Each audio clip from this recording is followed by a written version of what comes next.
All right, back for number two. Number two says two cars start moving from the same point. One travels south at 60 miles an hour and the other travels west at 25 miles an hour. At what rate is the distance between the cars increasing 2 hours later? Okay, so I got a car moving south and I got a car moving west. Okay, and I'm going to call this car A. And right now car A is right here, so he's going to create side A of the shape. And car B is right here at this other corner point. He's going to create part B. And this, again, is going to be the distance between the cars. So very key point to being able to do these problems. The cars are creating the picture. So car is here and car is here.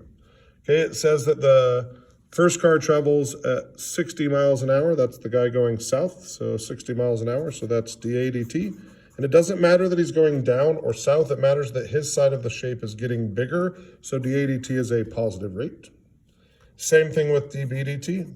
dB is traveling at 25 miles per hour, so dB dt is equal to 25.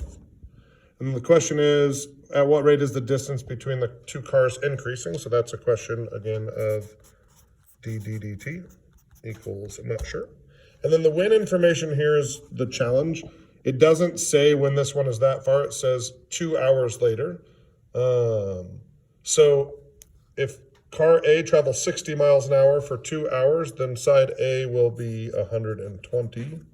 And side B is traveling at 25 miles an hour for the same 2 hours. That will be 50. Okay, so I have A squared plus B squared equals D squared.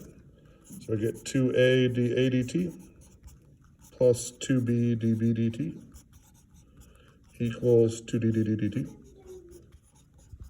I put in everything I know. So I know that A is 120 and dA dt is 60. I know that B is 50 and dB dt is 25.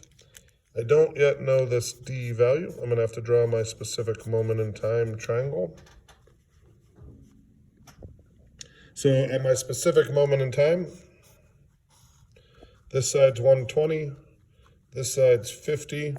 And if there's a 5, 12, 13 triangle, there's also a 50, 120, 130 triangle. So I put a 130 right there. I'm going to solve this. I'm not going to go through doing that. I would multiply these, add them to these, then divide by 260. If I do that, I get that they are moving apart at about exactly 65 miles per hour. And I would say that in words. You can do that. The two cars are moving apart at 65 miles per hour. So again, one's going 60, one's going 25. If they're moving directly apart, they'd be moving apart at 85 miles per hour, but they're not moving directly apart. Okay, so 65 miles per hour.